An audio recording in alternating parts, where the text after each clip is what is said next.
Las mujeres y los hombres somos distintos. Distintos atributos físicos, a distintas funciones reproductivas. Y son distintas también la manera de resolver los problemas. ¿Y cuáles son las bases sociales, neuronales, hormonales, cerebrales, de la identidad de género y de la orientación sexual y de los homosexuales? Este programa lo hemos grabado aquí, en Londres, y en Ámsterdam, en Holanda, con los mejores y poquísimos especialistas de la cuestión. La evolución va conformando, milenio tras milenio, la vida de los homínidos. La biología, la genética, la religión, la sexualidad, entre otros, conforman este apasionante mosaico que es la vida humana. Conocemos la historia del sexo básicamente ligada a la reproducción. Redes aborda esta semana la sexualidad desde el punto de vista de la biología, con testimonios de los distintos colectivos.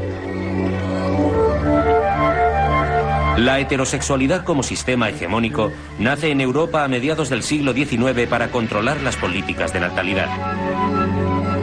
Hasta entonces, cada individuo tenía un sexo y a partir de esta época se les adjudica también una identidad sexual. De la atracción hombre-mujer nace una realidad que excluye a gays, lesbianas, bisexuales y transexuales. Mientras algunos se empeñan en ir ganando batallas por la igualdad, la historia de los sentimientos y de las emociones de las personas ligadas al sexo está aún por escribir. La lógica heterosexual empapa nuestra educación y estigmatiza las conductas atribuidas a cada género, y ahí se generan muchas contradicciones con las opciones sexuales individuales.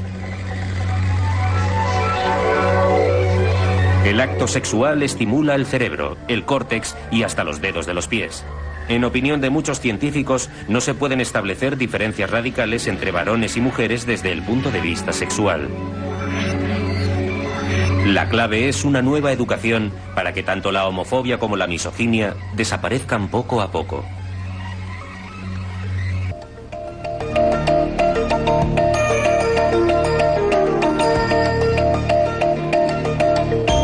La psicóloga Melissa Hines es directora del Centro de Neuroendocrinología Conductual y profesora de la City University de Londres. Experta en la psicobiología del desarrollo de rasgos de género, Hines muestra su amplio conocimiento del tema en su libro Brain Gender.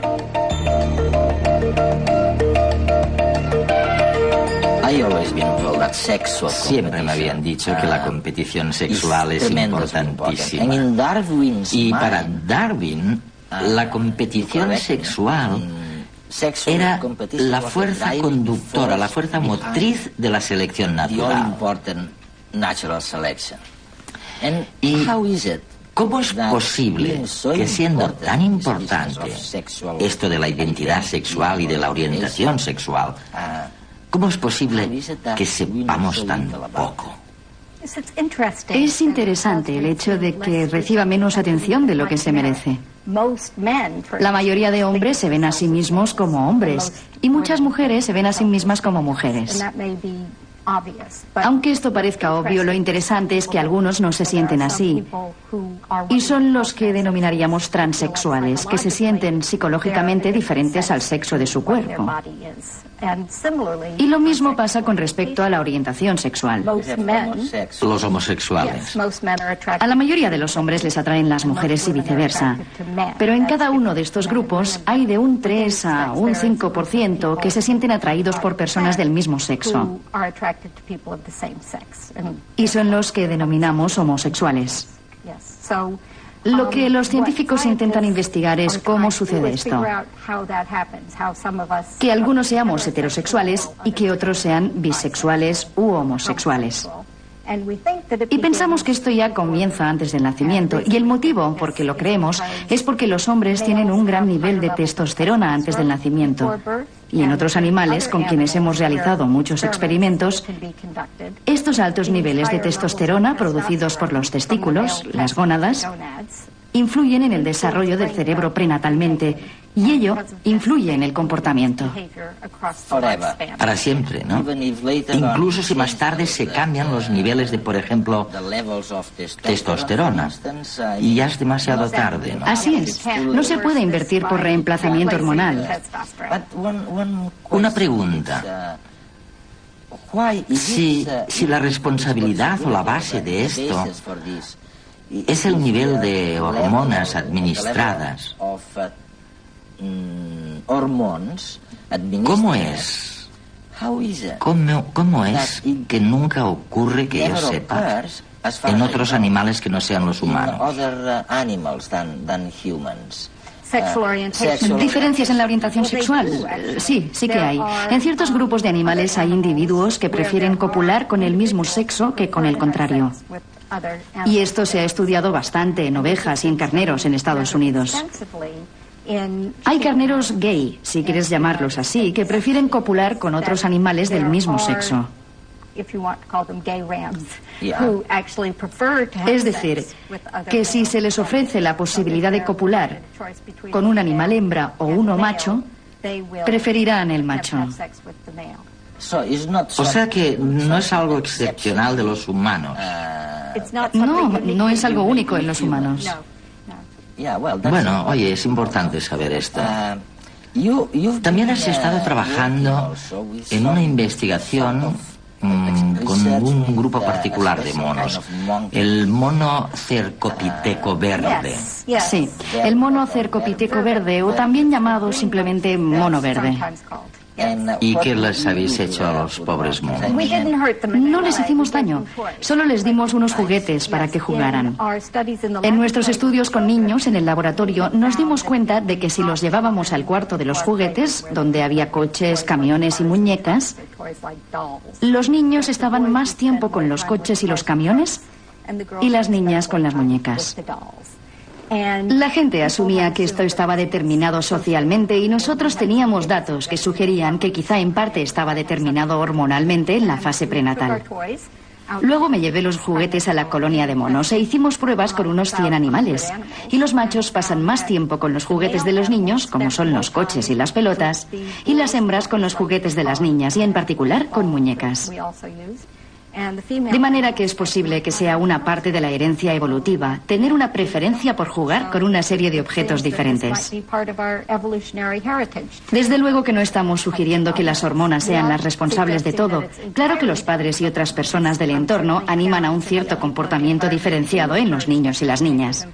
Pero algunos de los motivos por los que a las niñas y a los niños les gusta jugar de forma diferente es porque en estado prenatal están expuestos a un entorno hormonal diferente. En los últimos años ha cobrado fuerza una nueva teoría que relaciona la homosexualidad con las hormonas encargadas del desarrollo del cerebro durante la etapa embrionaria. Concretamente, la cantidad de testosterona, hormona típicamente relacionada con el desarrollo de los caracteres sexuales masculinos, sería la protagonista de esta historia que tuvo lugar durante los primeros meses de existencia en el útero materno. Así, unos niveles muy bajos de testosterona en los fetos masculinos y unos niveles muy altos de esta misma hormona en los fetos femeninos serían los causantes de algunos cambios en las estructuras de las vías neuronales que todavía no se han identificado y que serían los responsables de las conductas sexuales de gays y lesbianas respectivamente. Aunque en los individuos adultos, estas variaciones hormonales no se han encontrado. Todavía es muy pronto para tener conclusiones al respecto. En el desarrollo de un embrión intervienen no solo factores hormonales, también genéticos, ambientales e incluso factores determinados por el azar. Pero entre los que piensan que existen causas biológicas para explicar la homosexualidad, esta es la teoría que más evidencias ha acumulado. Y es que las hormonas son responsables en gran parte de cómo somos, cómo nos sentimos y cómo nos comportamos.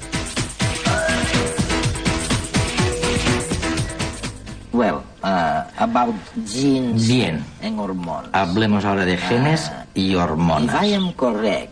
Sí, tengo razón. Conmigo. Lo que estamos diciendo es que si aparece el cromosoma Y, bueno, solo así aparecerán testículos.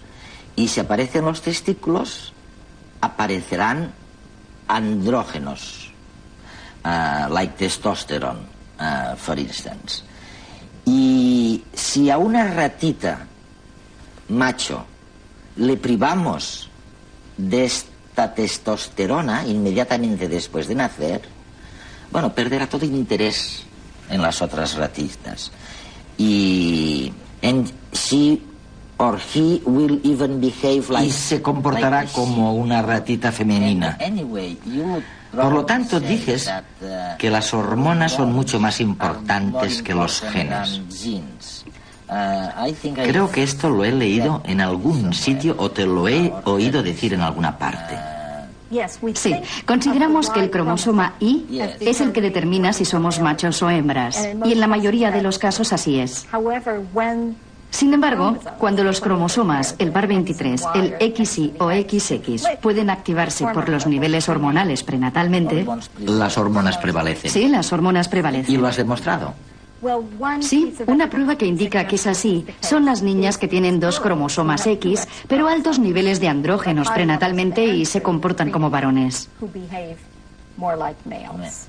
Pero todavía es más importante que haya gente con un cromosoma X y un cromosoma Y, o sea que son genéticamente hombres, que no pueden responder a las hormonas masculinas. Es decir, que son insensibles a los andrógenos.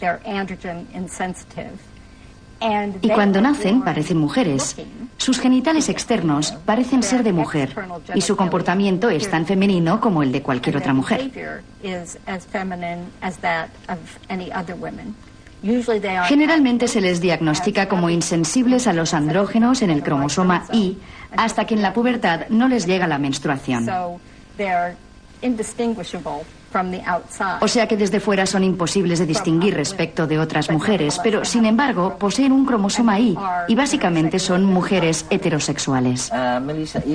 Melissa, todos estos casos particulares que estás mencionando resultan tan alejados de la concepción tradicional de, oye, blanco, negro, hombre, mujer. O sea que nos llevaría a pensar que somos una especie de mezcla muy complicada de masculinidad y de feminidad. Sí, yo he estado hablando de todo esto en términos de blanco y negro, pero en realidad cada uno de nosotros es una mezcla muy complicada de masculinidad y feminidad. De manera que, ¿dónde está la persona que sea el típico hombre o la típica mujer? María Ángeles y Gemma se quieren desde hace más de 10 años. Son lesbianas y forman una pareja estable que vive con absoluta normalidad su homosexualidad. Tienen 3 hijas. Yo supe que me gustaban las mujeres prácticamente desde siempre, es decir, desde muy jovencita. Para mí era algo que era natural, es decir, lo veía como algo natural. La sociedad entonces te decía, no, tú tienes que tener novio, los amigos jugamos a parejas y tendrás un novio, etcétera. Y vale, yo me incorporaba a todo eso, pero para mí no era algo natural.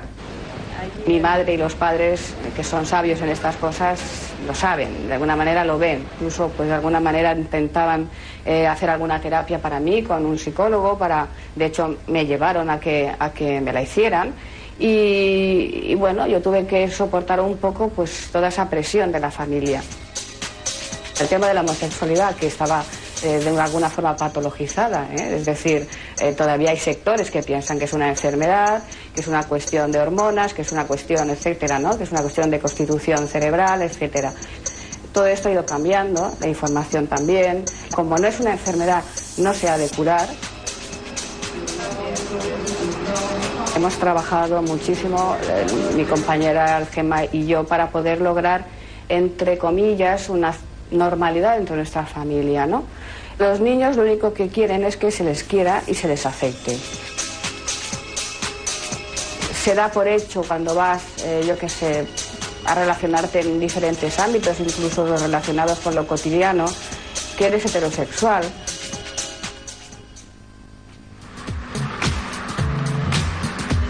Carla Sanz es actor y traductor.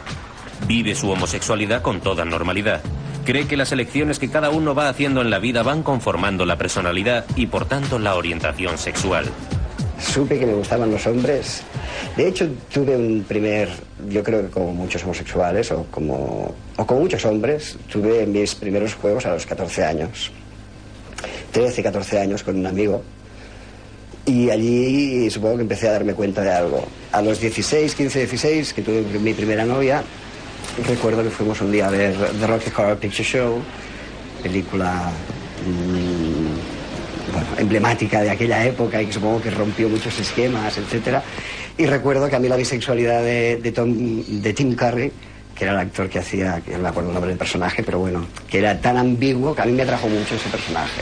Sé que hay teorías que dicen que cuando hay una familia numerosa y hay muchos niños, el último niño, pues es probable que sea homosexual o con mucha frecuencia y se justifica diciendo que es porque ya la especie no necesita perpetuarse. Yo qué sé. Seguramente siempre se ha dicho que en el ambiente homosexual hay mucha promiscuidad. Yo creo que en parte esa promiscuidad es por buscar la compañía que no se tiene, la compañía fija, que a lo mejor en un ambiente heterosexual sí que se tiene más fácilmente. Yo, como de alguna forma yo he vivido eso en primera persona, yo la verdad, y yo de lo que me di cuenta con ese niño es de lo que él quería era que lo quisieran, de lo que él quería era amor.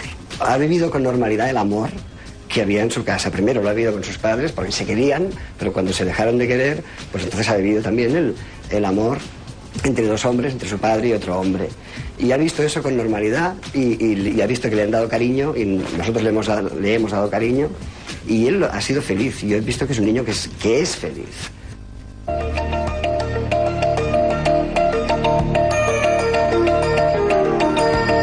La experiencia investigadora de Kaz y Rahman se centra en la psicobiología y las diferencias cognitivas entre las orientaciones sexuales. Profesor en la Universidad del Este de Londres, Rahman también estudia la relación entre hormonas y comportamiento y las marcas biológicas prenatales que determinan la preferencia sexual.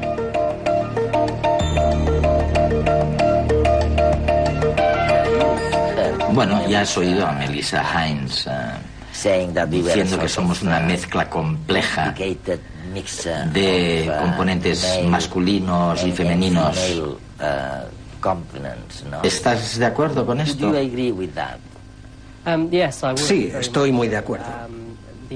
Hasta cierto punto es cierta la idea de que los seres humanos poseen un tipo de cerebro que es como una especie de mosaico, en el que tenemos muchos atributos masculinos y femeninos. Mi opinión es que en los hombres gay y en las lesbianas, en los homosexuales, es todavía más evidente que el cerebro es como un mosaico, por el carácter y diferencias en cierto tipo de habilidades que ellos poseen. Veamos o intentemos analizar uno de tus campos preferidos. Son las relaciones entre la neuroanatomía y la orientación sexual. Si he entendido bien, hay algunos substratos neuronales en los hombres homosexuales y las lesbianas que tienden a ser opuestos, es decir, diferentes de lo habitual, del promedio. Tú has analizado con un ojo bastante crítico algunas de estas diferencias neuroanatómicas. ¿Por qué no nos explicas algunas de ellas? Sí, creo que entre las principales diferencias que se encuentran relacionadas con la estructura cerebral de los hombres gay y los heterosexuales, y sabiendo que estos estudios se han realizado solo a hombres, es decir, las diferencias son entre homosexuales y heterosexuales, las lesbianas casi no han sido utilizadas en este tipo de estudio, la diferencia más notable y más controvertida, y de la que hay más pruebas, es la que se encuentra en la región denominada núcleo intertejido del hipotálamo anterior. A los neuroanatomistas les gusta utilizar este tipo de palabras tan largas. Se refiere a un pequeño grupo de células que se encuentra en la parte frontal del hipotálamo. Sí. Esta estructura generalmente es diferente según el género. Es decir, que en los hombres heterosexuales parece ser que la N13, así es como la llamamos, es diferente. que en los homosexuales. Y después viene la de las mujeres heterosexuales. Lo que encontró Louvain en su famoso estudio es que la región N13 de los hombres gay era mucho más pequeña que la de los heterosexuales.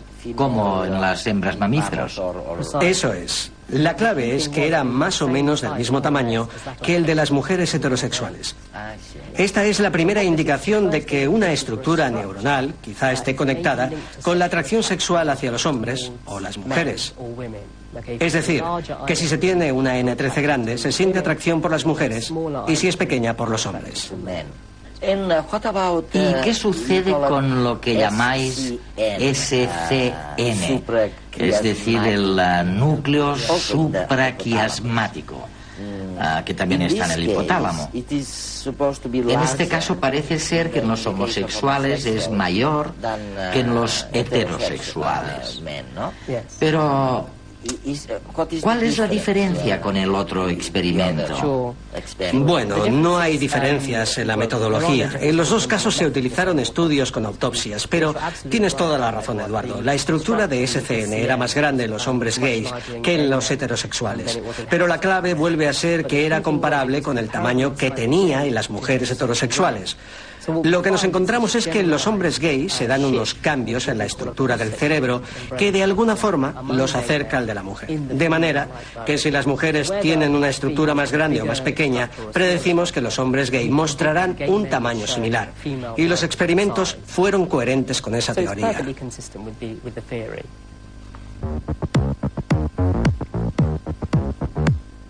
Si comparamos un grupo de hombres con un grupo de mujeres, encontramos que hay rasgos que presentan diferencias significativas. Se llaman rasgos dimórficos. Lo es, por ejemplo, la altura, porque en promedio los hombres son más altos que las mujeres. Y también lo es la orientación sexual, ya que la mayoría de las mujeres se sienten más atraídas por los hombres y viceversa. La homosexualidad es, pues, desde este punto de vista, un rasgo dimórfico atípico. Algunas teorías consideran que la orientación sexual se incluye en un grupo de rasgos dimórficos que está influenciado por la diferenciación sexual de nuestro cerebro cuando somos fetos. Por tanto, si existe esta influencia biológica global, los homosexuales deberían presentar otros rasgos atípicos de su sexo. Y se han observado algunos, tanto anatómicos como funcionales, que parecen apoyar esta hipótesis. Entre las diferencias anatómicas destaca una región del hipotálamo que es más pequeña en mujeres que en hombres y que también es más pequeña en gays que en hombres heterosexuales. Se trata además de una región implicada en la conducta sexual masculina. En ratas, la manipulación de los niveles de testosterona durante el desarrollo fetal provoca cambios en su tamaño y una conducta sexual atípica en el estado adulto. También existen diferencias funcionales. Por ejemplo, el sistema auditivo emite sonidos con un patrón diferente en ambos sexos, y las lesbianas muestran un patrón más cercano al masculino que al femenino.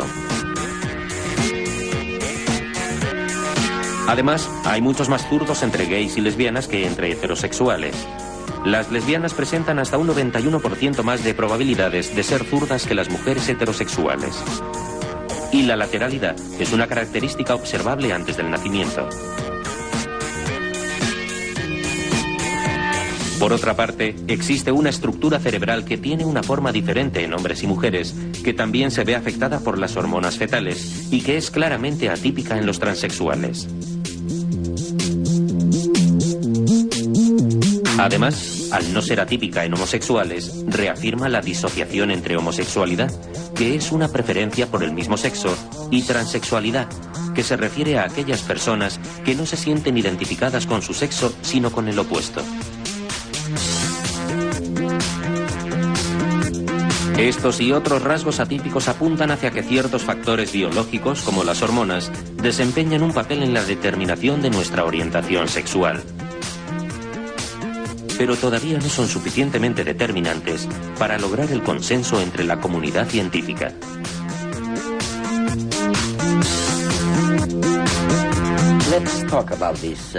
Hablemos de las supuestas diferencias cognitivas.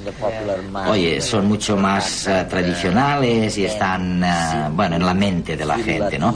El hecho de que el hombre parezca desenvolverse mejor con la manipulación del espacio, mientras que las mujeres aparentemente se desenvuelven mejor con la expresión verbal. ¿Cuál es el estado de la cuestión en vuestra investigación? La investigación se encuentra en un estadio muy interesante, porque en realidad se han puesto en tela de juicio muchos de los mitos acerca de cómo se perciben las capacidades del hombre y de la mujer. No podemos hacer ninguna generalización sobre las capacidades de hombres y mujeres. Depende de las pruebas que se utilicen. Sobre los homosexuales, la teoría predice que los hombres gay y las lesbianas deben presentar las capacidades cognitivas contrarias a su sexo. Es decir, que los hombres gay deben pensar como las mujeres y las lesbianas como los hombres. Algunas pruebas apoyan estas hipótesis en los hombres, es decir, que los hombres gay tienen poca capacidad de rotación de objetos mentalmente, un reflejo de orientación espacial.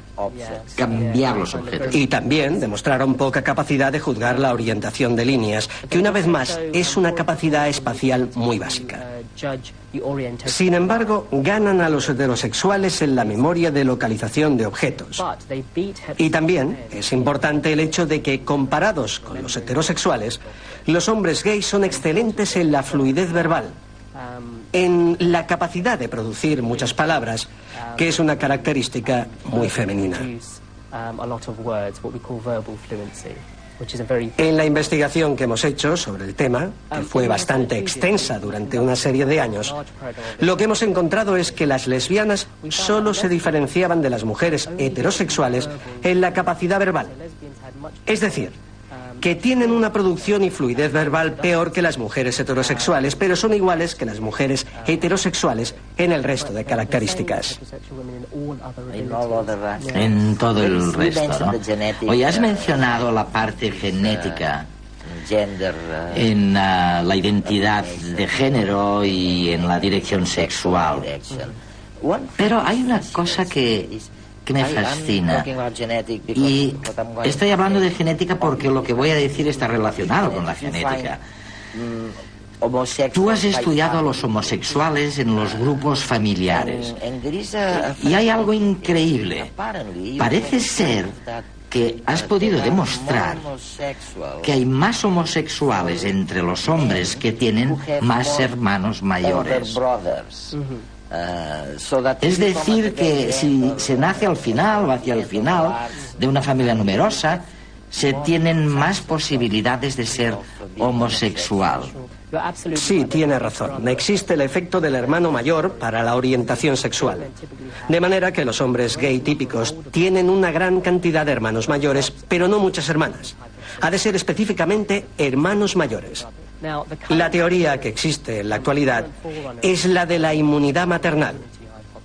Esto es que el sistema inmunológico de la madre reconoce una sucesión de fetos masculinos y comienza a inmunizarse contra ellos. La teoría es que los anticuerpos creados por la madre quizá tengan un impacto en el cerebro que se está desarrollando y lo fuercen a tener una inclinación femenina que produce la homosexualidad en los hombres. En la actualidad, esta es una de las teorías más revolucionarias en el campo y se está investigando para analizar las relaciones biológicas que se correlacionan con esto. Se ha establecido el efecto del hermano mayor. Ahora hay que analizarlo en profundidad.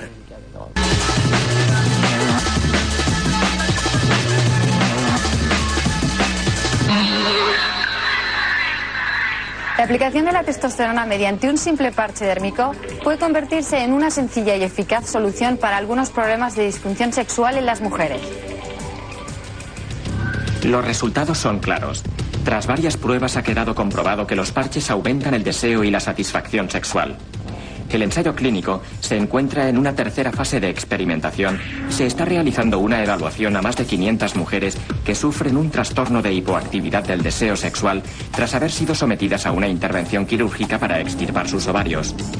Si finalmente es aprobado por la Agencia Norteamericana del Medicamento, el parche hormonal podría ponerse a la venta el año que viene. La testosterona es una hormona asociada habitualmente a los hombres, aunque también se produce de forma natural en las mujeres y juega un papel importante en el deseo sexual. El parche se cambia 2 veces por semana y libera 300 microgramos de testosterona natural al día.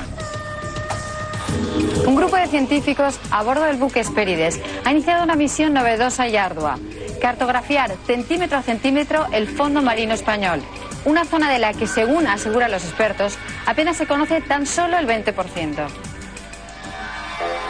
La expedición está compuesta por 30 científicos y 60 marineros que llevan meses enrolados a bordo del buque de investigación oceanográfica Hespérides. De momento, ya se han elaborado los primeros mapas completos de la geografía marina de Baleares y Canarias, y en estos momentos se está acabando de rastrear la costa gallega. Según los expertos, la geografía oceanográfica es una gran desconocida de la que apenas nada sabemos. En la expedición se está utilizando tecnología de alta precisión como ecosondas, que gracias al sonido reflejado obtienen mapas donde pueden identificarse volcanes, cañones submarinos y montañas de sal. Los datos recogidos se están agrupando en un banco de información que permitirá prevenir riesgos y mejorar la protección medioambiental de los ecosistemas marinos. Muy pronto nos podremos olvidar de los implantes, puentes y demás técnicas odontológicas, ya que un equipo médico de odontólogos británicos acaba de crear por primera vez en la historia dientes naturales a partir del cultivo de células madre. De momento, las pruebas se han llevado a cabo en ratones. Sin embargo, los expertos creen que en 2 años se podrán experimentar en humanos. Los buenos resultados iniciales indican que la nueva terapia podría llegar al mercado en tan solo 5 años. La técnica consiste en reprogramar las células madre en el laboratorio para que puedan crecer hasta convertirse en dientes. Este proceso tarda aproximadamente 2 meses en concluir y una vez la pieza está completa, se trasplantan al maxilar correspondiente. Una de las principales ventajas de la nueva terapia es que un diente vivo puede conservar la salud de los tejidos vecinos mucho mejor que una prótesis artificial. Una pieza puede costar entre 2.000 y 3.000 euros. Los responsables de la NASA no cesan en su empeño de descubrir otros sistemas solares similares al nuestro. En la próxima década, una nueva misión se encargará de buscarle hermanos gemelos al planeta Tierra. La misión, que tiene como objetivo encontrar otros sistemas solares similares al nuestro en la inmensidad del universo, ha sido bautizada como Terrestrial Planet Finder. Para ello, los astrofísicos ya cuentan con la ayuda del telescopio Spitzer, que a diferencia del Hubble no detecta la luz, sino el calor del universo, por lo que puede realizar análisis y rastreos más fidedignos. Además, la nueva técnica de captación de radiación infrarroja permite al aparato ver el interior de las nubes de polvo, que son el origen de las nuevas estrellas y los planetas. Todo ello permitirá analizar la composición y la evolución de estos sistemas tan desconocidos para la mente humana.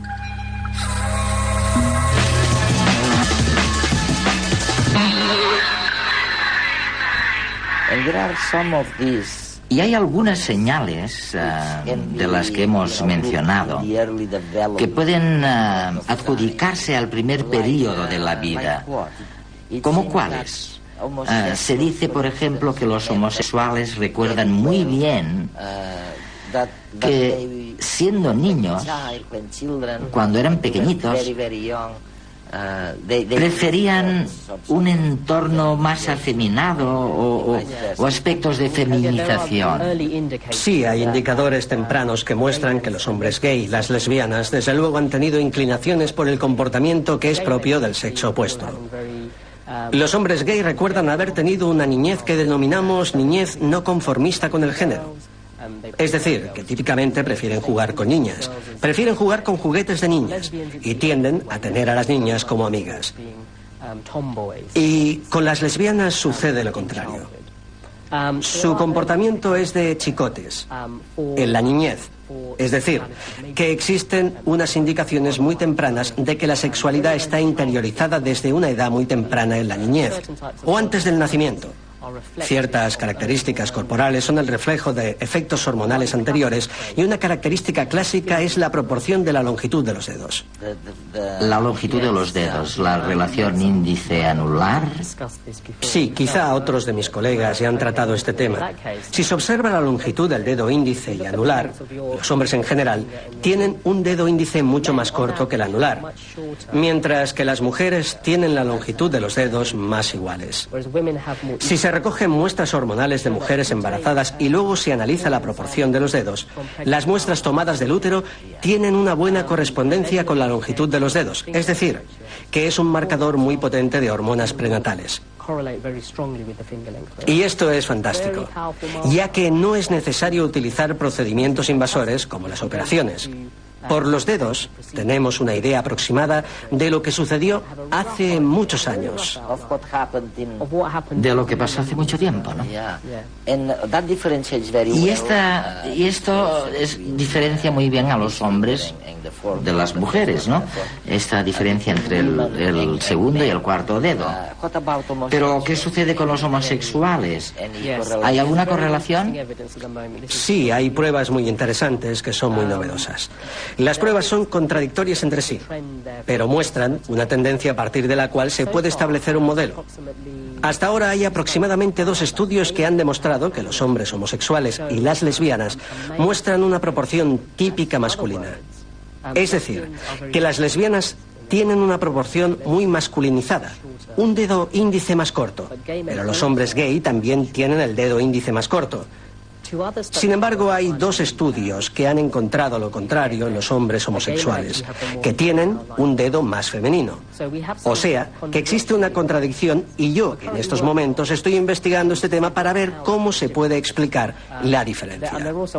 También hay otros datos interesantes, como que los hombres gay tienen el pene más grande que los heterosexuales. Y una vez más, esta es una característica masculinizadora. Y quizás esta testosterona adicional masculiniza otras de las características sexuales. Aunque he oído muchas críticas de este estudio, porque al parecer se hizo con informaciones proporcionadas por los propios sujetos, ¿no? Desde luego se hizo así, pero hay un estudio en el que los médicos midieron objetivamente la longitud del pene y se llegó al mismo resultado. Es decir, que hay una posible comparación, pero tienes toda la razón. El estudio se basó en las informaciones proporcionadas por los mismos sujetos. Este es un tema en el que los hombres tienden a ser muy amables consigo mismos. Desde luego.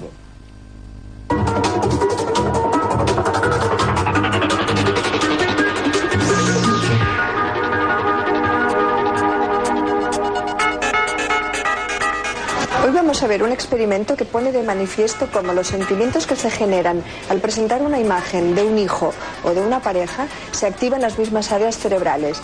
Es la constatación que el amor materno y el amor filial se enclavan en el mismo lugar del cerebro. Este es un experimento de resonancia magnética funcional. Lo que nos permite la resonancia magnética funcional es ver aquellas áreas del cerebro que están activadas en ese momento. Esas áreas son las que reciben un mayor flujo sanguíneo y por consiguiente aparecen coloreadas en nuestras imágenes. La ternura, la intimidad y la generosidad que suscitan los hijos en una madre ocupan un lugar muy remarcable en la conducta humana. Cuando una madre ve la imagen de un hijo y se capta su actividad cerebral por resonancia magnética, se activan unas determinadas zonas del cerebro que no se activan con un afecto menos comprometido. Estos mismos sentimientos afloran cuando a la misma persona se le presentan las fotos de su pareja o de su mejor amigo o amiga. Se activan precisamente las mismas áreas cerebrales. En estas áreas del cerebro que se le han activado son áreas de cerebro directamente relacionadas con los centros del placer y de la recompensa. Es decir, que cuando una persona observa fotos de su propio hijo y de su partner, su pareja, se activan áreas que se superponen y son áreas directamente relacionadas con esas áreas del placer. Pero lo más curioso del caso es que durante este mismo estudio se inhiben las áreas relacionadas con los procesos de crítica o de juicios negativos.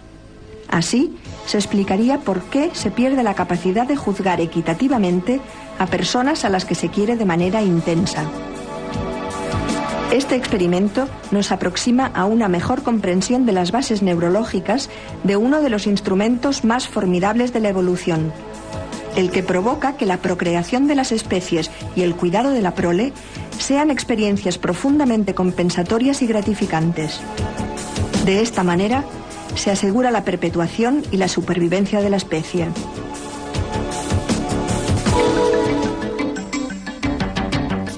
Dick Swap es director del Netherlands Institute for Brain Research y profesor de la Universidad de Ámsterdam.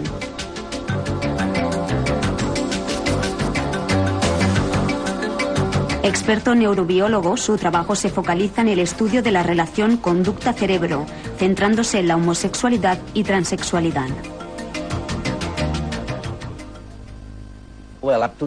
Bueno, hasta ahora hemos estado analizando las bases sociológicas y hormonales de la identidad de género y la orientación sexual. Pero tú llegas al final de este debate y dices algo nuevo, porque hay algo más allá de todo esto. Sin lugar a dudas, definitivamente, hay unas bases neurológicas que explican la diferencia sexual, y esto cayó como una bomba. Todo lo que hacemos, lo que sentimos, está basado en redes estructuradas en el cerebro.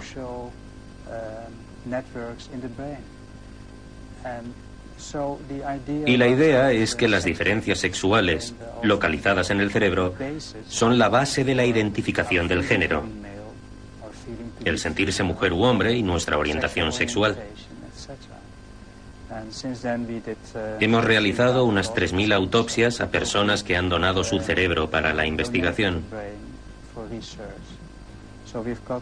Aquí, en el Banco de Cerebros de Holanda, contamos con mucho material para estudiar ciertas enfermedades, pero también la diferenciación sexual del cerebro, las diferencias entre el cerebro masculino y femenino. A principios de los 80 encontramos las primeras diferencias de género en el cerebro humano y los resultados se publicaron en la revista Science. ¿Este fue tu artículo? Sí, este fue el primer artículo sobre las diferencias sexuales localizadas en el cerebro humano.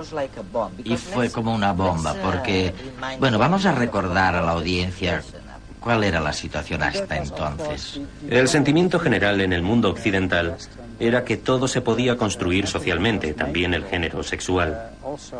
Y, por supuesto, las feministas se apuntaron a esto, a que las diferencias sexuales estaban en la sociedad y no establecidas en el cerebro. A principios de los 80 encontramos las primeras diferencias sexuales y el movimiento feminista estaba muy enfadado porque se podían tener diferencias sexuales en cualquier parte del cuerpo, pero no en el cerebro, porque todo era causado por la sociedad.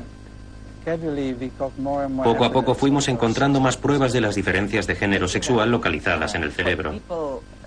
La gente lo que tenía en su cabeza, o lo que recordaba, era la historia del doctor John Money en Winnipeg, en Canadá.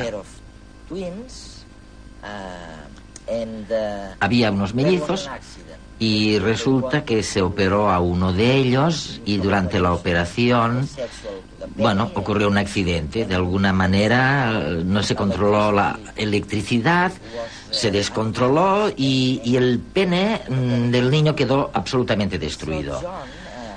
John Money, el doctor, aconsejó a los padres,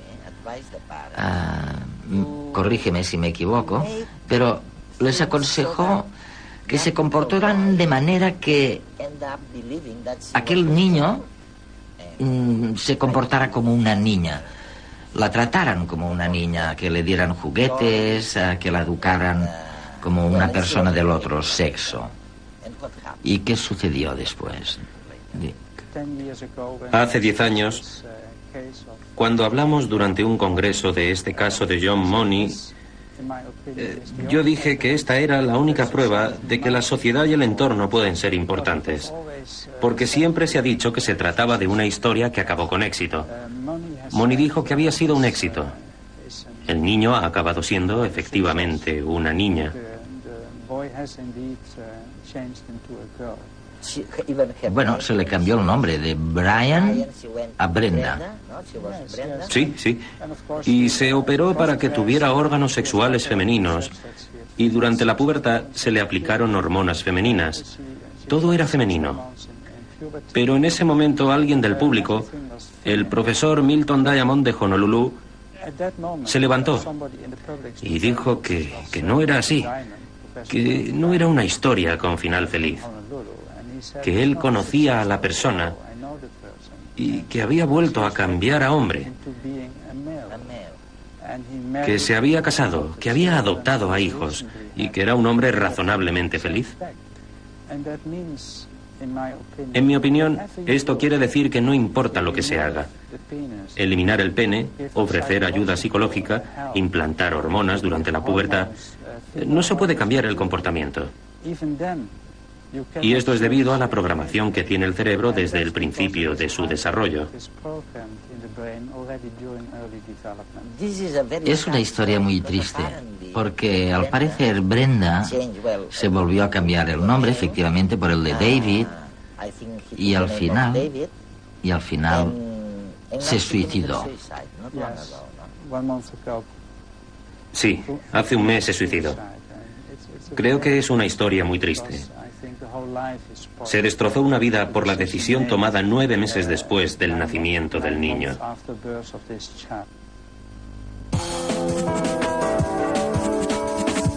Desde el descubrimiento de los genes, los hombres se han preguntado si la homosexualidad es hereditaria.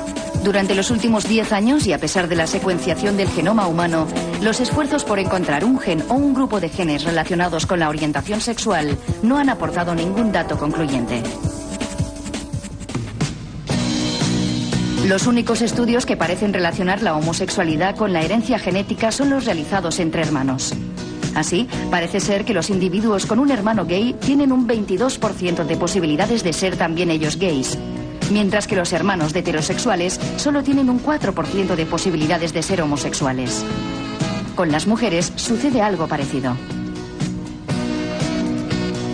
Por otra parte, otros estudios con gemelos parecen indicar que si entre los dos hermanos uno es gay, es más probable que el otro también lo sea, si comparten toda la información genética, es decir, si son gemelos idénticos.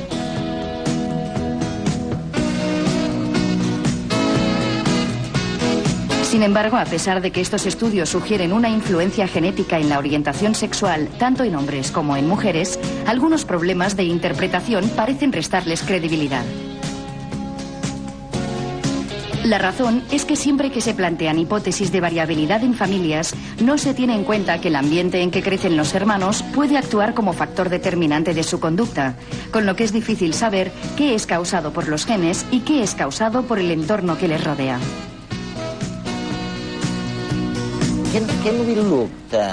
¿Podemos mirar o analizar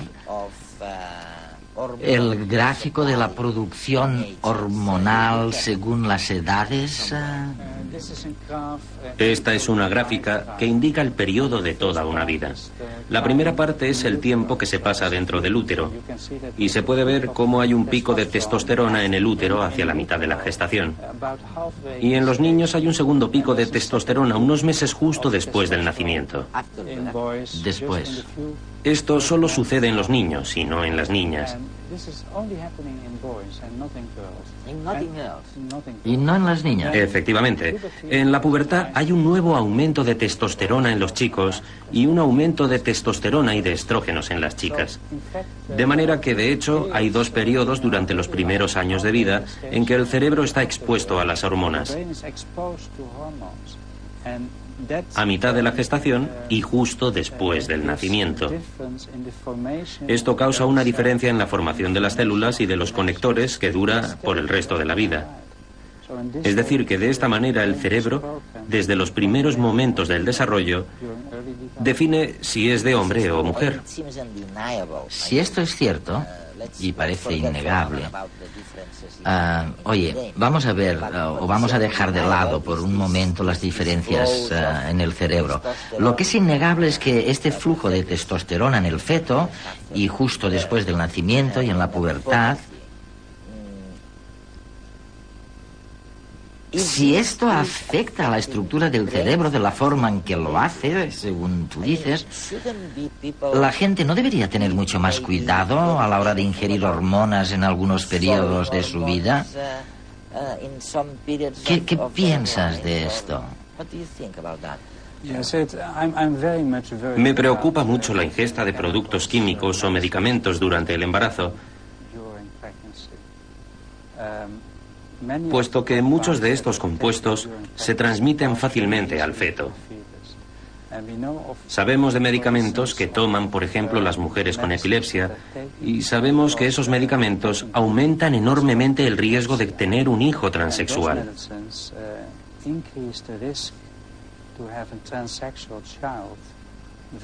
Es decir, que cualquier cosa que influya en los picos hormonales durante el desarrollo y su interacción entre las hormonas y las células nerviosas que se están desarrollando es un factor de riesgo para la diferenciación sexual normal del cerebro.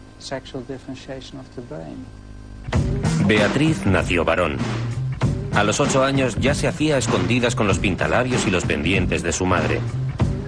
Empezó trabajando como ayudante de cocina en su pueblo natal y, sin dejar el empleo, pasó a adoptar su identidad femenina. La transexualidad se manifiesta de una forma consciente quizá en la adolescencia, ¿no? En mi caso. De forma, digamos, inconsciente o de forma vivencial desde que eres muy joven, ¿no? Beatriz llevó adelante la recuperación o afirmación de su identidad femenina por encima de su cuerpo de hombre. Primero fue la conciencia y después el proceso de iniciar los cambios. ¿Cambiar el comportamiento? No, el comportamiento no lo cambias. Introduces cambios para adaptar el físico o adaptar la conducta como tú crees conveniente y no como te han impuesto, ¿no? Desde el sexismo. Las personas transexuales quieren estar donde decidan ellas, no donde marquen sus genitales. Muchos no quieren operarse. Los colectivos, al día de hoy, estamos reivindicando el derecho que tenemos los individuos a nuestra propia identidad sexual. Los colectivos de transexuales estamos reivindicando pues el derecho a que las leyes protejan esta identidad sin pedir intervenciones quirúrgicas. Los transexuales se miran en la ley inglesa que permite reconocer a la persona transexual en base al sexo que siente y que vive, independientemente de las cirugías que la persona desee acometer. Yo pienso que las teorías biológicas que intentan determinar o buscar el origen de la transexualidad tienen una importancia relativa para las personas transexuales y para la población transexual en general. Pienso que como anécdota o como curiosidad puede estar bien, pero no es algo que nos preocupe especialmente. La transexualidad, según Beatriz, apunta directamente a una disolución de las categorías hombre-mujer como compartimientos estancos. Es posible que tengas razón cuando dices que esto, bueno, que se trata solo de la punta del iceberg. Porque lo que encuentro fascinante es que el hipotálamo, podemos ver cómo es en realidad este hipotálamo. Esta es una sección del cerebro y el hipotálamo es la parte de la base. Esta es una sección del hipotálamo diseccionada en una autopsia. Se pueden ver los nervios ópticos y sobre ellos está el hipotálamo. Y el hipotálamo es muy pequeño con relación al resto del cerebro, ¿no? Sí, tiene el tamaño de la uña del dedo gordo. Y muchas cosas importantes suceden aquí.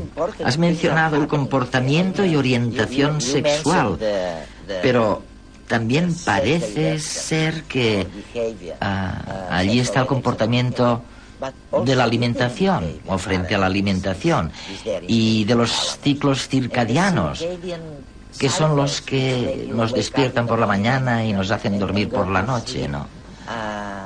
Y todo esto. Para darte una idea, el reloj del cerebro que regula todas las fluctuaciones del día y la noche, el despertarse, el dormir, las hormonas, el comportamiento, tiene un volumen de 1 milímetro cúbico de largo. De manera que hay muchas estructuras en el hipotálamo que son responsables de muchas funciones y que son muy pequeñas, pero son muy importantes. Y Dick, ¿cómo es posible? Cuando miras a un hombre o a una mujer en la calle, se ven tantas diferencias entre ellos que para la gente de la calle, si alguien como tú viene y dice que también hay diferencias en la estructura del cerebro, Oye, no parecería tan extraño de aceptar. Parece casi normal. Pero en realidad no lo es. Y vosotros sois probablemente uno de los pocos equipos de investigación en todo el planeta que trabaja en esto. Y hay muy pocos fondos para investigar. ¿Por qué no nos tomamos eso más seriamente?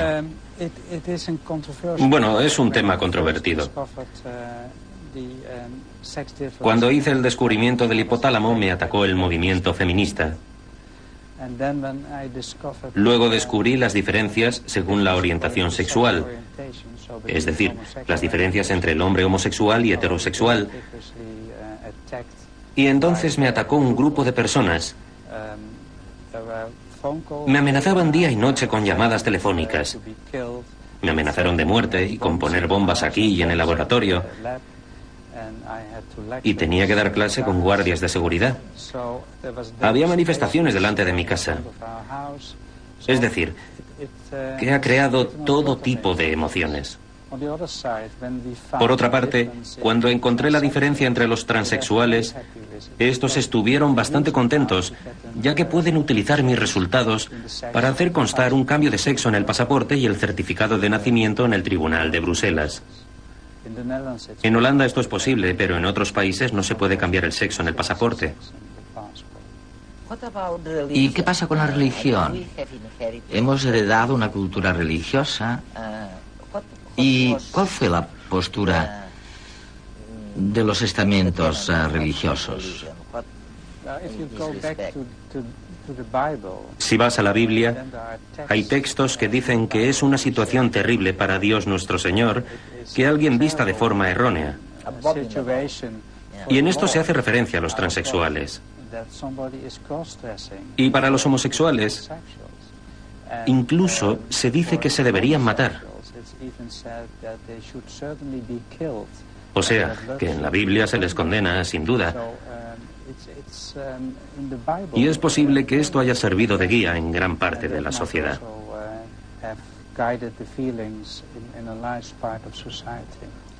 Afortunadamente esto ha cambiado, ¿no?